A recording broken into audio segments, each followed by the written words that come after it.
This is the HomeTech Podcast for Friday, March 15th from Sarasota, Florida. I'm Seth Johnson. From Milford, Ohio, I'm TJ Huddleston. And still from Pickering, Ontario, I'm Gavin Campbell. And welcome to the HomeTech Podcast all about Ohio, home automation, home technology. Yay.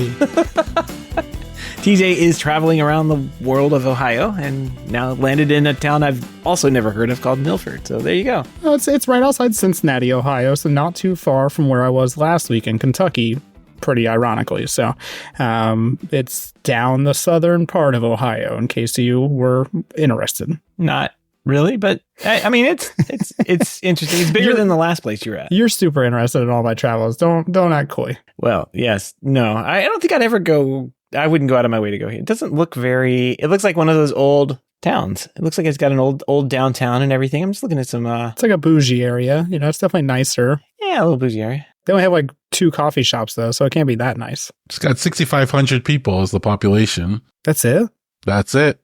You know, like. See, it's funny that you look this up. I never look up the population of the places. I just go there because they're like, hey, we're going to pay you money to go there. And I'm like, all right, cool, let's go. You just got to know where you're going. That's the whole thing. Well, I don't even know where I'm going half the time. The GPS just takes me there. So there's only one stoplight probably in that city. So, I mean. No, there's at least 3. Oh, okay. Well, honestly, though, this place has like the best brewery I've ever been to. So there's a brewery in town called Little Miami Brewing Company, and it's right on the Little Miami River.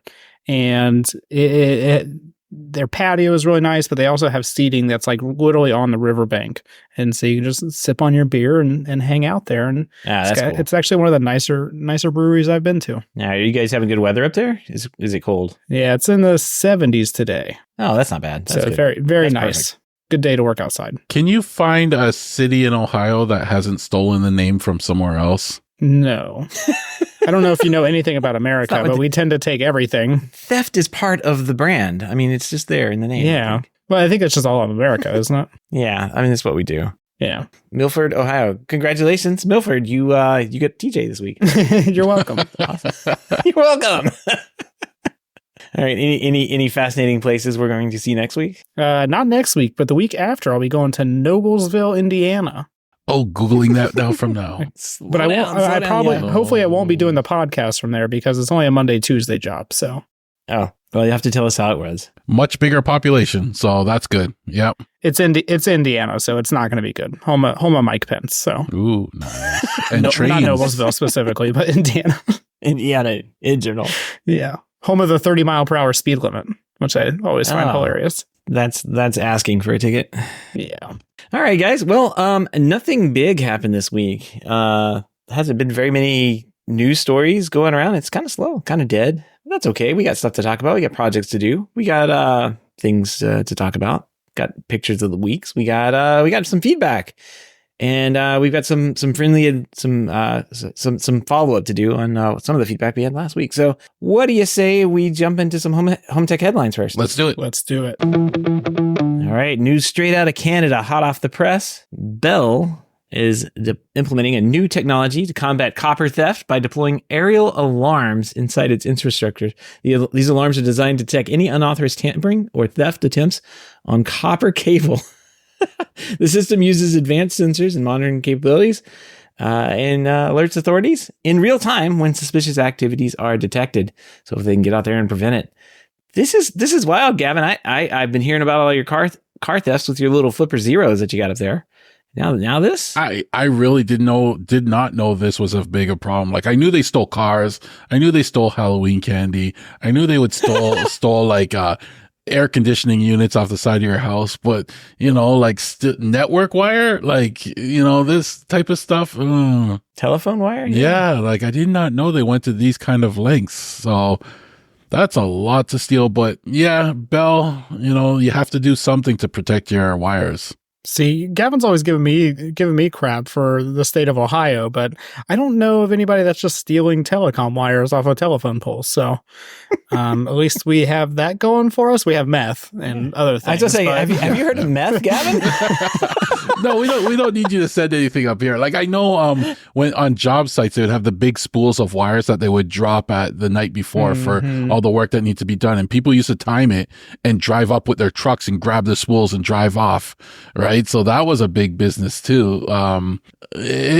People these days steal everything. One of my old house, they stole our planter from our front yard, like come on, it's just pretty bad. The most we've ever had stolen was a little tinsel pig that we had for like a Christmas decoration one year. It was an adorable little pink piggy and with a Christmas hat on, and somebody came up and stole it. I think it was the only thing we had in the yard, so it was an easy target. But my friend had his tree stolen. Like, as funny as that sounds, like somebody chopped down a tree.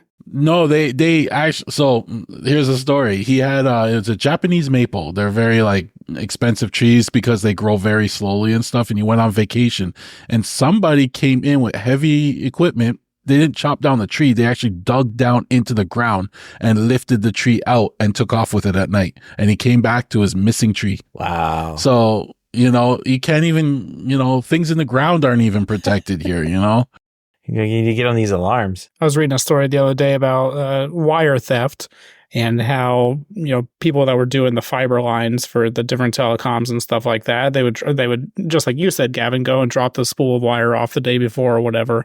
And they would literally spray paint on there, not copper. So that way the meth heads wouldn't go and steal it. Yeah, wouldn't that be a good, just do it on everything, even if it is like a big right? Electrical panel, not copper. Oh, yeah, not copper. Not gonna get into that. Roof, not copper. Label your copper tubes, not copper. just copper color. Metal. Yeah. All right. Well, here's one way you can protect some of those things in your house. Switchbot has announced a new Switchbot Lock Pro. It's a smart retrofit door lock with Matter support for the US, UK, and EU door locks. The lock is priced at $119 and has bundles available with the Switch Hub, with the Switchbot Hub Mini. I have no idea why that was so hard to say. And a keypad for additional features like PIN code, NFC tag, fingerprint unlock options. The Lock Pro supports smart home platforms like Apple Home, Google Home, Alexa, SmartThings. It features quick key unlock and unlock functionality and offers power options with AA batteries lasting up to 9 months or rechargeable dual power pack lasting up to 12. Let's see. So Lock has been the Lock Pro is on pre-launch right now. Discount at $89.99 for all bundles. So if you're in the market for one of these, if you're in the Switchbot ecosystem, that's actually a really inexpensive door lock. Go pick one of these up, I guess. Sounds all right. I don't know if I'd jump on this in my area because it's a retrofit, so it'd probably get stolen. I mean, it's glued down. So they have ways. They'll lock with a heat gun. This is honestly though the Switchbot lock I think is the best lock that you can get if you're a renter. I mean, it's a little ugly, so if you're going to put it like your permanent house, maybe not the best idea. But it's something that you just want to easily throw up on your lock and you want to be able to control it. I think this is a good option. I have the first generation. I need to find my hub for it though, because I'd like to get it installed on my back door. So maybe I'll do that this weekend. And it looks like the limited offer without the bundles, that's $149 and it'll go to $199. And then the limited, just the lock, if you needed that, $89.99 and it'll go $120. So like that's cheaper, I think, than the Acquire one that I have. I mean, with Matter though, I can just use this with Home Assistant without my hub, right? Yep. Nice. Like the price you're paying and the features you're getting with this, it's a pretty good deal. And Switchbot, I have to admit, all their products work pretty well. So I expect this to, work as well. Pretty good. My back door, for some reason, it's like an older door and it doesn't have like a normal offset. Like I forget what the actual latch offset is for like a door. It's like 2 1/4 or 2 3/4. Mine's like 2 5/8 or something weird. And so I can't just go and install a smart lock. And so something like this would actually work out great for me. I'm looking to see along that question about it having Matter support, how it has Matter support. You need the hub for Matter? Because that's generally how all the Switchbot stuff has been. Yeah. Well, that's what I was wondering. Yeah. Yep. You need the hub mini. That's what it is. Yep. My experience with their devices are Bluetooth, right? And then the hub will translate it into Matter. Which some Bluetooth stuff from Switchbot works with Home Assistant natively, or like through an API or whatever. No, if you have a Bluetooth receiver, right, then it will work. Yeah. Yep. I was going to say the Aquara one was that way, but no, I remember I was able to connect the Aquara over, connected somehow because I was using it without the hub for a while. And then I didn't need to use that anymore. I switched over I had the hub and kind of use it that way with Matter. So, yeah. So you don't know how you got it connected?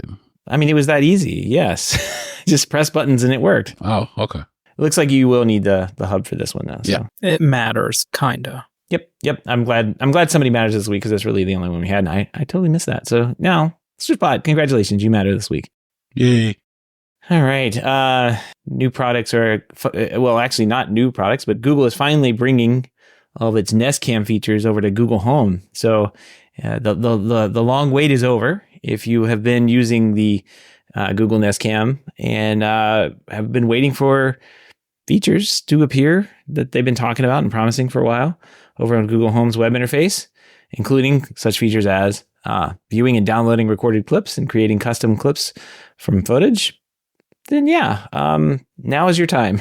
They finally updated everything, and it's brought the full functionality of Nest cameras to the Google's platform. It allows users to scroll through event timelines and access recorded footage from the web portal. Older Nest Cam users could previously only view live footage from the Google's interface, but now they can get back in, look at all that. It's kind of useless, right? Like, it's taken long enough to make this transition, I feel like, but just in time for them to cancel the Google Nest Cams.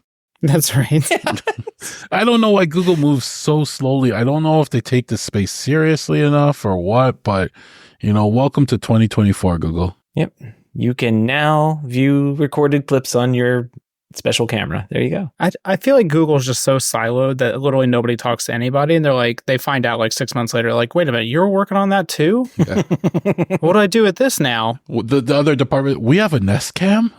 When did we get that? I thought we were canceling those. They told me you guys were cut. Yeah.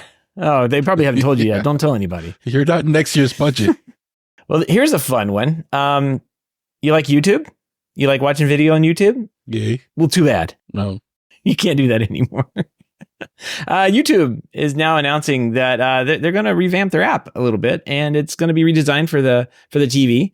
It is going to focus not on watching videos, which is what you think of when you think of YouTube, but what else would they focus on? Yeah, shopping. So it's basically YouTube is basically bringing QVC to the forefront here, and if you're watching something, I guess there's a layout shift.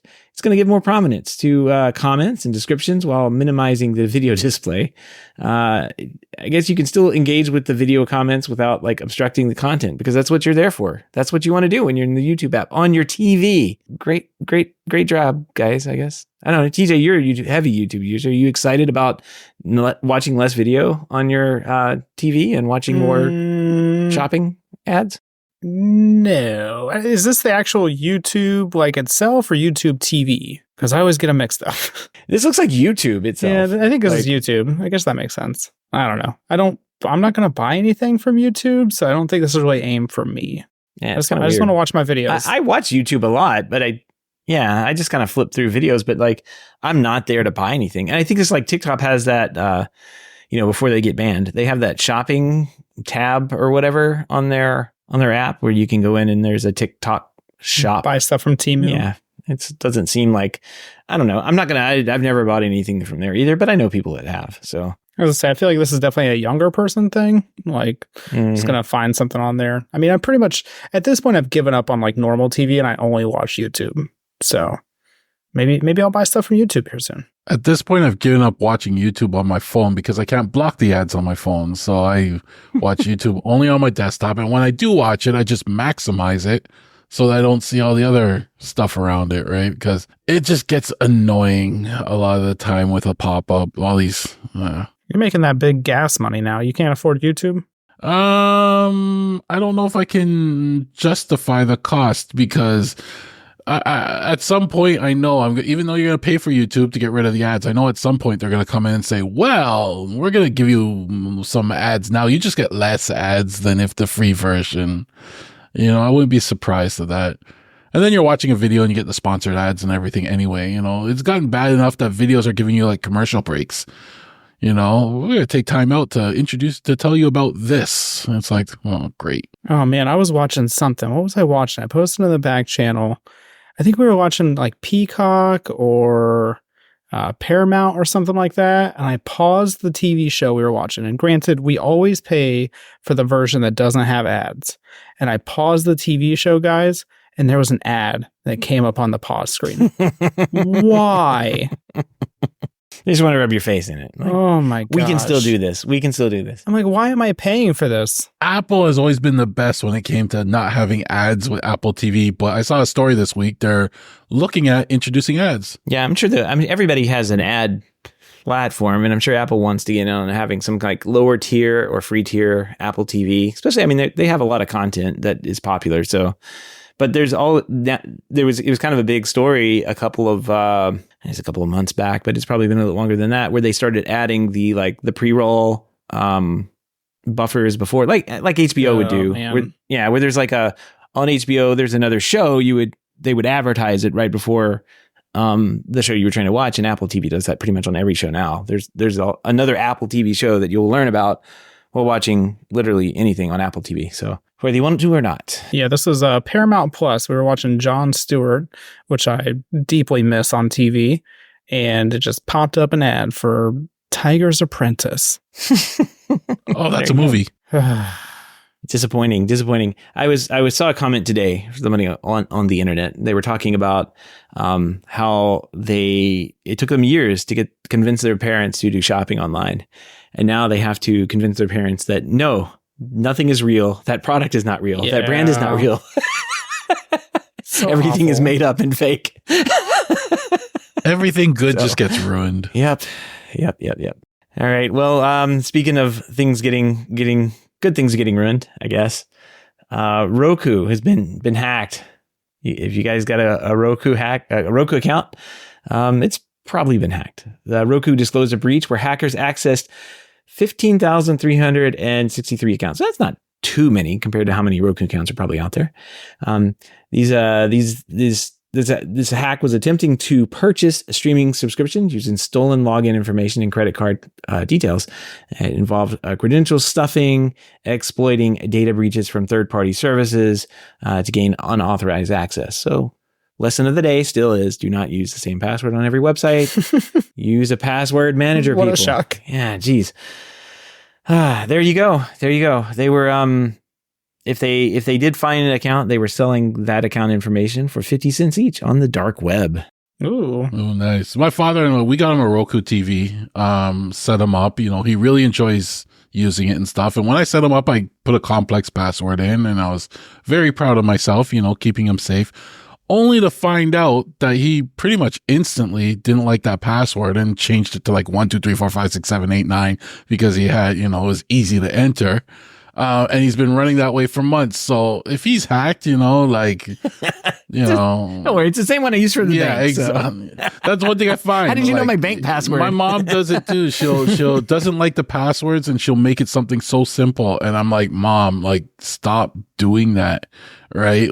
You don't realize how bad that is. She's like, but these other passwords are too hard to remember. Yeah. I'm like, just call me every time. I'll tell you what they are. Wow. You have way more patience than I do. Wow, this Gavin as a service is really I go taking above off. and beyond, I didn't realize that included password management too. Yeah, it's like, man, what's my YouTube password? Call Gavin as a service, Hey, let me look it up. I go, I got smart with yours. It's 987654321. Yeah, I specifically tell my clients that they need to remember their password because I'm not going to remember it. And I still have clients that call me up 6 months later. Hey, do you know what I made the Roku password? No, I don't know. You made your Roku password? You crazy? I don't even know my Roku password. Just click the link that says I forgot my password. Yeah, that's what I tell people every time. Just reset it. It's okay. There you go. 15,000 accounts. That's not terrible, but I guess that's 15,000 accounts that someone is going to use your credit card information and buy things with on Roku. And that's a relatively small number, probably, to like the number of accounts they have. I'm sure they have a few million, so. Not bad.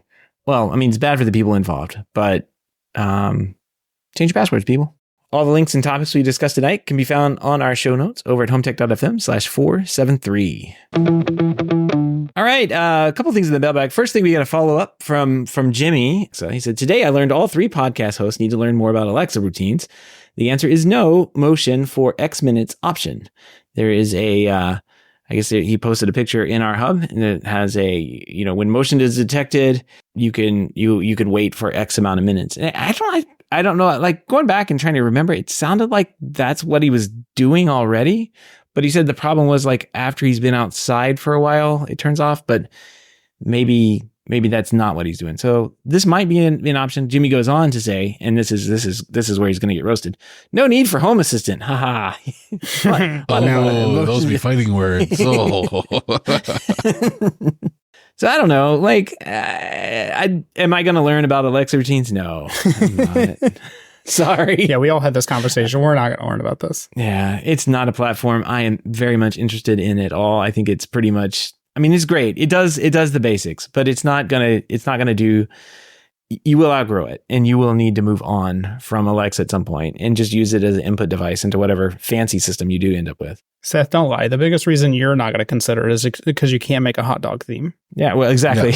Yeah. There's no hot dog theme for Alexa app, is there? No, there's not. And I always found it was so hard to keep up with those routine changes too, because I always would hear the updates roll out or what changed, but then it was only in the US only. And up here in Canada, we didn't get it for like months later, right? Like I didn't know this even was added. Like that last time I checked, I never had this option. So it's good that they added it and it could be the solution. But yeah, it's just one of those platforms. It's just hard to keep up with, just too much changes happening different times, different locations, and by default, Home Assistant is my solution for everything, like I don't care what anybody says, Home Assistant. That's my answer. It's going to be the t-shirt we sell. I don't care what anybody says, Home Assistant. Yeah. If it's not Home Assistant, I don't care. Home Assistant or GTFO. All right. We got a couple of things here in the mailbag from John. He said, "Hey guys, it's John again. The one you talked about, the Homey Hub. He said, the more I listen to your show and the more I think about it, the more I want to move to Home Assistant." Good choice. Excellent choice. I'm happy you said that. Well, here he goes on, and this is the perfect sentence for our show. Yep. So if I wanted to do that, here goes, what should I buy? Well, we will spend your money really well here. All right. So he says, I want to be future proof and I want every radio, even if I don't need them right now. He said, recall I have a Smart Things hub and I also have a Philips Hue hub, a Philips hub, and a car hub for my new lock. He goes on to talk about how he likes the lock. I think it's probably the U100. I think they have a new model out now, but it's the one I have too. He says that it's way better than the battery eating August that he had before. And he has a lot of Wi-Fi products, and he still wants to use Alexa for his voice control. Mac household, iPhones, and computers. So how can we help him spend money? What does he got to buy? What's he got to do? What's he got to do to get into Home Assistant here? Does he need Unraid? Does he need a 15 terabyte NAS? What's he need, Gavin? Where do you start? Why you just went big right off the bat. Okay, TJ. That's what we did. TJ. That's the way you got me in. You're like, hey, you got to do this. Oh, hey, it's got Docker on there. Hey, you can put VMs on there. Did you know you can install the VM for home? Keep it simple. Okay, TJ, how do you run your Home Assistant? Mine is literally just on a micro PC. I bought or inherited like $100 micro PC, and I installed the Home Assistant operating system directly onto the micro PC, and that has been working flawlessly. Before I did that, I ran it on a Raspberry Pi, but the problem with the Raspberry Pi is that the micro SD cards can cause issues down the road. And so especially the price nowadays, I think the base level Raspberry Pi is like $80 now. And so you might as well just buy a refurbished or used micro PC from Amazon for like $100 or on Facebook Marketplace or Craigslist or wherever and just run it on there. It's super easy. It's got all the USB ports. It doesn't take that much power. It's the best way to do it. And that's why I let TJ go first, because that's what I would recommend, right? Like how I run it in a VM on Unraid on my server, and I have like a USB hub in the back, and I have all the radios on an extension that goes to the middle of my basement, so they reach all the corners of my house and stuff like that, right? But I'm the extreme. If you, I recommend the micro PC like TJ does, just because, yeah, you have all the ports. You can customize it. And this is what I like about Home Assistant. When you buy other hubs, you're kind of stuck with the radio they give you, right? In a way. And I always found that a problem in certain hubs, right? I'm not going to call any names, but I didn't like the radio, and you can't swap it out or anything like that. But with Home Assistant, like, I would have a certain radio, and if it gave me problems, I'd go and buy another vendor's radio and just swap it. Never was an easy swap, but the work was worth it because it became more stable, right? And then you can also upgrade the radio. You want Z-Wave, you are running at the Z-Wave 700, you want to go to the 800, well, you just swap the sticks around, right? And you move your devices over, and now you've upgraded your Z-Wave devices, so that's why I do recommend running on that little micro PC. Also, you're also running it using the Home Assistant OS, which it makes life so much more easier for you when it comes to management. Because, the add-ons, they run in little Dockers. It's kind of all hidden behind the scenes. You don't have to worry about it. You don't have to figure, you just add them. They add them. It works. It's so much easier when you run it that way. If you're running in a Docker, there's so much more headaches you got to deal with. So I don't recommend running anything in a Docker, because then you're fighting to pass through cards. I think the add-ons you have to run in other Dockers, it just gets a little more complicated. So I highly recommend the micro PC like TJ's doing. They're cheap. You don't even need the most powerful one. Right? You can get like one for like $100, an old one, right? And it works perfectly fine. If you go look for, and I'll put a couple links in the show notes for these, but like if you go look for the Lenovo ThinkCenter, and it's usually like the M700 or the M900, something in that, or M7 something, like there's a couple of them in there. Some of them are expensive. Some of them are like $700 or $800, but the older ones that say renewed on them could be like $99. Yep. Mm-hmm. And they are beasts of machines. They are not, this one is an i3, 8 gigabytes of RAM. It's got a 240 gigabyte solid state SSD, Wi-Fi VGA, USB 3, and Win 10 Pro installed. Like it's actually a decent computer, and for running Home Assistant is way more than it needs. Yes. It's way more than it needs. Home Assistant doesn't need a lot of CPU. Like, you'd be shocked at how low the CPU usage it is. Like, it really does not need a lot. And right. I use, for all my micro PC stuff, for all my TVs, I use the Dell Optiplexes micro PCs, and they sit behind my TVs, and that's how, we watch our TV and use our HDPC. And they work great. They're old, like they're not the latest version. They're like 12 years old, some of them, but they work beautifully. They're not even 8000 series chips.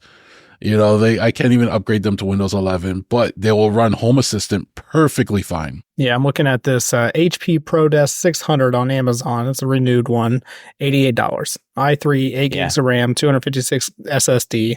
That's more than enough for Home Assistant. Yeah, and it's like it's basically, I bought one of these for, I don't know, a while back for like a client computer, and just like to have it at their house where I could like remote into it when I needed to, like screen sharing or something, and just put it in the rack, let it sit there. It replaced like an old dead Domots box or something like that. Yep.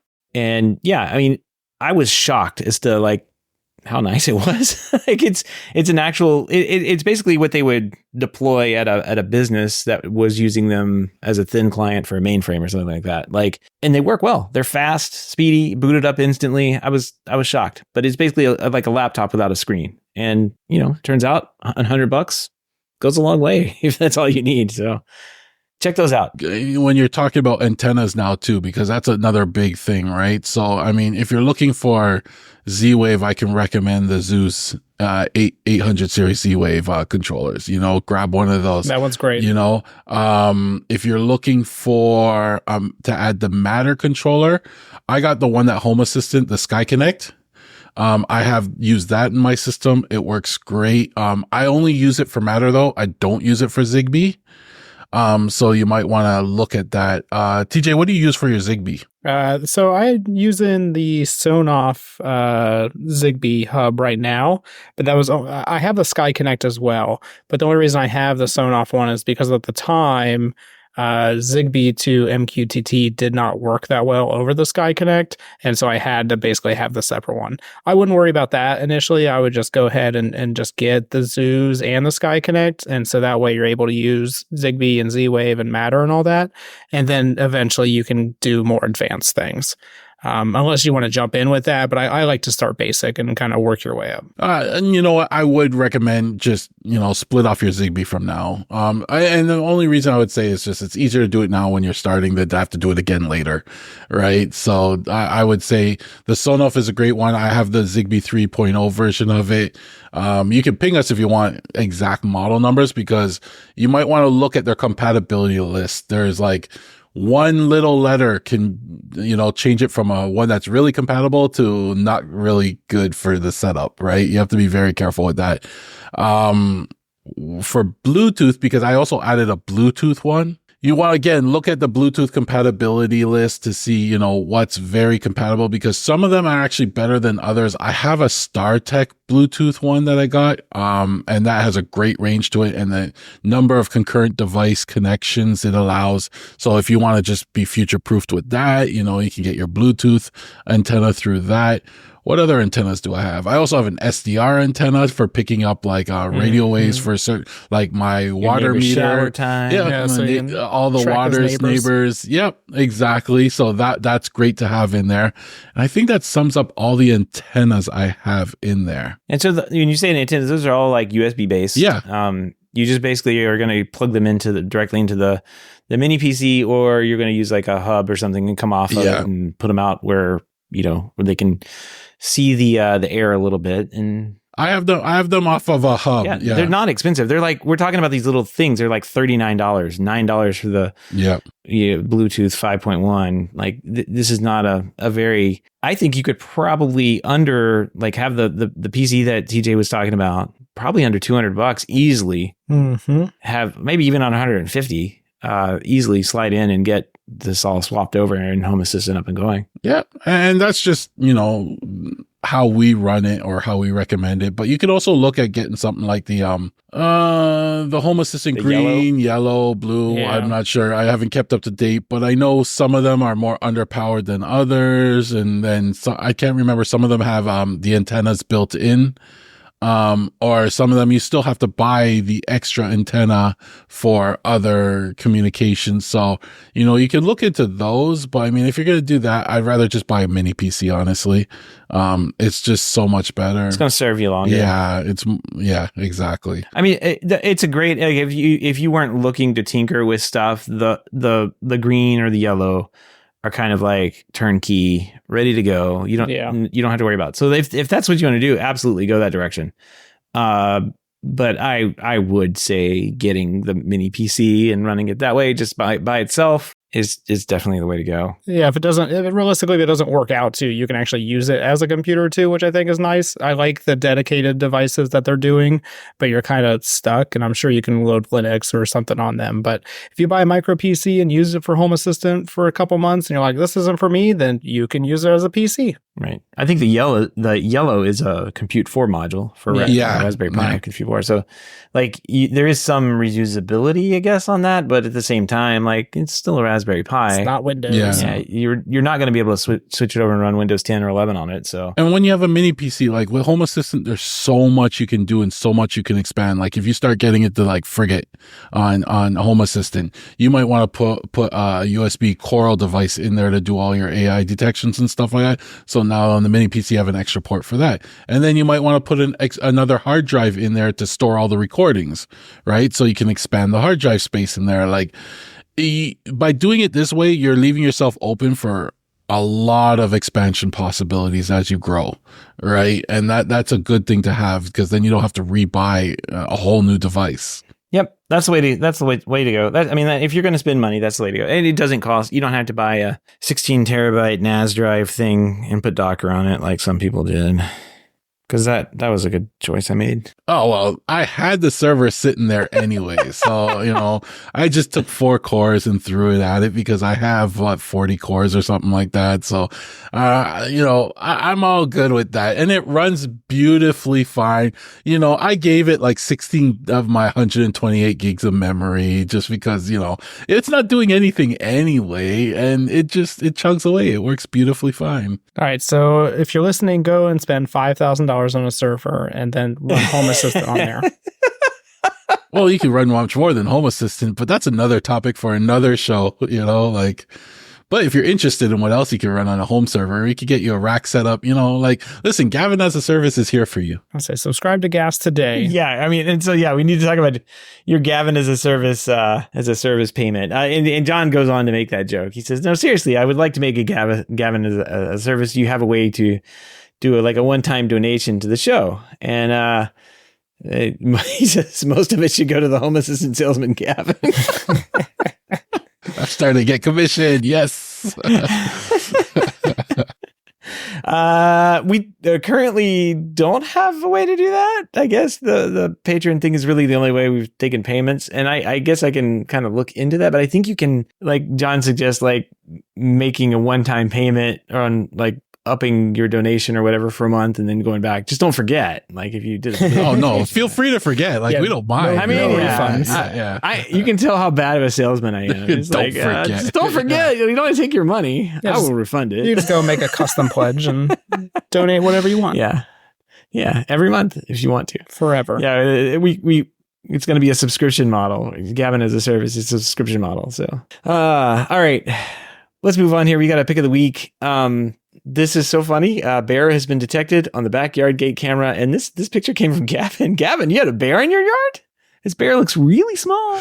That's the first time I ever got that. So that was my my Blue Iris AI Code Project AI setup, and I got a notification on my phone saying a bear was detected in my backyard. I'm like, a bear. And, I wouldn't be surprised because I've seen on my front yard, there was a wild turkey once, and I've seen boars. We have an infestation going on in the area. So I wasn't too shocked. But then when I looked at the camera, it was just a little squirrel. So I was like, oh, those are suburban bears, I guess. They're not too bad. It's the part that really upset me is the thing was digging up my lawn, I'm going after this thing, He's looking for those sensors is what he's looking for. They're not there. He's trying to steal copper. He's like, I buried the sensors. See, even our squirrels are trying to steal stuff from our houses. That's how bad it is here. The animals keep stealing stuff. Yeah, I thought that was hilarious. He got fooled by a little squirrel, but that's the nature of AI. Sometimes that's AI. Sometimes it's lucid. Sometimes it's just imagining things. What did you think when you saw a bear has been detected? You're like, oh no, there's a bear in my backyard. I actually thought, I was like, I wouldn't be surprised. Well, my first thought was, how did it open the gate?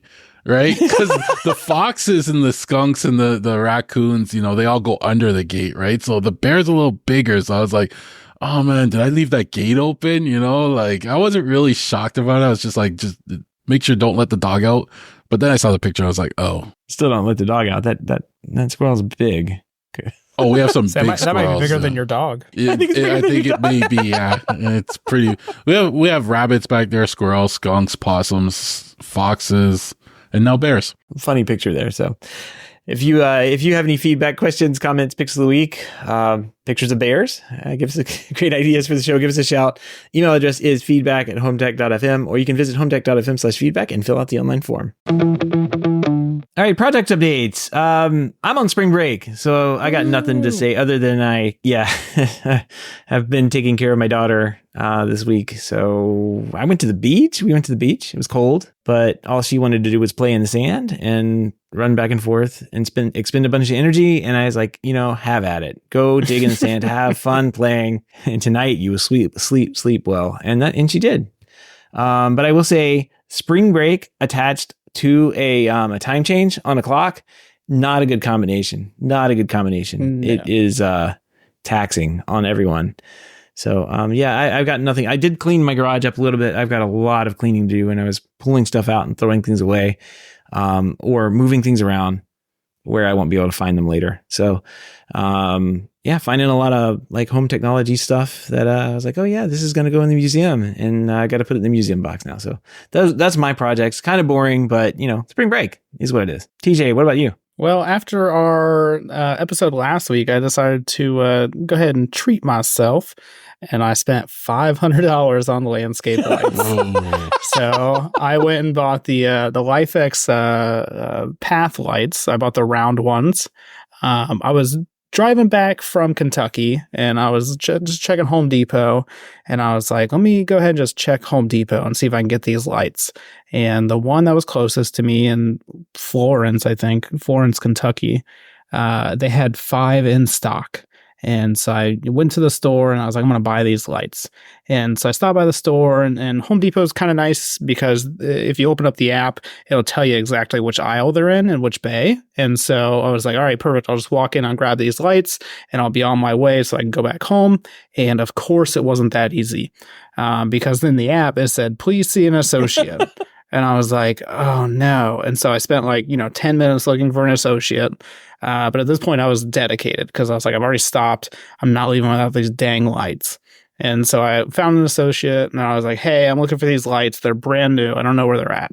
And so he looked on his app and he's like, oh, go over to the landscape light section and ask somebody over there. And I was like, cool. And so I went over there and I flagged some other person down. I was like, hey, I'm looking for these lights. Can you tell me where they are? And he said, oh, they're brand new. So they're going to be over in this brand new section up high. And so he went and he retrieved them for me because I have 6. How many do you want? And I said, well, I'm not that rich. I'll only take 5. And these things are $100 each. So I got 5 for the little sidewalk in front of our house. I got them home and I got one set up, immediately because that's what you do with technology, and it set up fine. Honestly, I was a little hesitant because I didn't know how the quality would be of the lights. But I'm here to tell you that the actual physical quality of the lights seems to be very good. They're very heavy. They seem like they're nicer professional lights. The only ding I'm going to give it is that they give it like this little baby stake. I mean, it's like 6 inches long or whatever, but it's like maybe an inch in diameter. And so as I was actually installing them, I'd stuck them in the ground and I went to go push one over to kind of adjust it like you kind of do with landscape lights, and it broke the stake off immediately. And so that night I drove to Home Depot and I bought a new one and I swapped it out. And I got them set up. Home Assistant immediately found them and used them with the LIFX integration. And so that was kind of cool. But I wanted to go ahead and get them set up over Matter as well. And so I went ahead and just switched them all to Matter. They're Matter over Wi-Fi, which I'm not a huge fan of. I was kind of hoping for Matter over Thread. But luckily I installed an access point in my front yard 2 weeks ago for no apparent reason. Because now I have Wi-Fi lights. You were getting ready for this. You were. It wasn't because of my terrible cell phone service in the front of the house, but so yeah, I got them working. They were dropping out like randomly, like a couple of them would just stop working. So I contacted LIFX and they're like, hey, you need to set these up with the app, and then that way we can properly diagnose them. And so I got them set up with the app and I got them updated, and they've been working fine for I think like 4 or 5 days without any dropouts. Nice. They're actually they're pretty nice. You can change the color on them. You can change the white color on them as well. And so I'm looking at setting up some automations with them and stuff. I haven't had any dropouts this entire week, so I think I'll actually go ahead and like permanently install them this weekend. And that's when the dropouts will start. Yeah. I'm just waiting. Turns out the antenna's in the wire. Yeah. It's like one of those stupid things though. Like I like the whole Matter thing, but the QR code I think is like the worst idea they could have done, because the QR code for these specific lights is literally on the manual and that's it. There's no other QR code on the light itself, the little power adapter thing it comes with, or anything. And it's funny because they give you like specific instructions to use with the lights. You have to use like a 300 watt transformer. You have to use a 12 gauge wire, blah, blah, blah, blah, blah. And they're 32 watts of power each. And my normal landscape lights are 10 watts or less now. And so 32 watts each, if you're using 5 of them, you basically almost max out a 200 watt transformer. So these things are very power hungry. And if you add a lot of them, you're going to need either several transformers or one really big one. Those things are thirsty, man. Wow. Yeah, crazy power. Amazing. There should be a matter code on them, though. If the QR code's there should be some numbers or something like that for the matter code. I don't see anything on there, but I'll have to look again. Because it would be dumb if you lose your you can't throw out your manuals. That's what I'm saying. Or you don't even know what manual goes to which exact light. Or so I had to literally label the lights and the manual and the box. So that way I knew what they went to. So I'll give an update maybe next week again when I actually get them installed. I'm sure they'll stop working because that's usually what happens with me. I'll let Seth beat me out, but that's shitty. No, that's matter. So much editing to do. All right, Gavin, what projects do you have going on? I'll just go through this quickly, but I finally installed my floodlight. We got 16 degrees Celsius temperatures today, so I took the opportunity to get that out there, and it's been plugged in and sitting in my living room for like weeks now and just looking at me, but it works beautifully. It's now a Z-Wave video floodlight. Love it, and I have 3 more that I'm going to convert over now that I have done that one. So got that one finally up and running. And then we just been, spring's around the corner. So we've been doing some prepping for spring. I picked up an EcoWit WS90, weather station, got that in. So I'm going to be installing that. And then, just planning for the lawn watering again, got the sensors all charged up, ready to go, ready to stick them in the ground. I added the soil, temperature sensor. So that will tell me when it's time to seed and stuff like that. I'm all excited for this year. So a lot of my projects are going to be outdoor, spring projects. I know Seth, it's spring all year round there. So I mean, like, it's already started. Yeah, I hate you. Grass is already dying. It's so hot. Still hate you. I gotta get my yard sprayed for the mosquitoes too. So that will be happening, earlier than you. Oh, it's beautiful. When they spray, it's perfect. I love it. We'll have to keep an eye on that. I'm kind of thinking I'm gonna take a look at those grass sensors this year to see. I've got some weird spots in my yard, so I kind of want to see what's going on with them. We'll see. I might get on the blinking red lights in the yard train here soon. So we'll see. All right, well, I think that's going to wrap up the show this week. Really want to give a big thank you to everyone who supports the show, but especially those who are able to financially support the show through our Patreon page. If you don't know about the Patreon page, head on over to HomeTech.fm/support to learn how you can support HomeTech for as little as $1 a month. Any pledge over $5 a month gets you a big shout out on the show, like Chad Reinhardt. Thank you, Chad, so much. Woohoo. Really do appreciate that. But every single pledge gets you an invite to a private Slack chat, The Hub, where you and other supporters of the show can gather every day and check out awesome pictures of TJ's walkway with those lights. It's really cool. Yeah, and you can make fun of them just like everybody else did. You posted to Reddit, man. That was your fault. Never post to Reddit. Yeah, people were giving me crap for like not edging my lawn in the winter time. Who edges their lawn in the winter time, guys? Oh, that was me having fun, man. Like, that's my burner account. This is burner account. If you want to help out the show but can't support financially, totally understand. Just appreciate a 5-star review rating on iTunes or any podcast app of your choice. That's going to wrap another week here on HomeTech. Everybody have a great weekend, and we will see you next week. Take care. Till next time.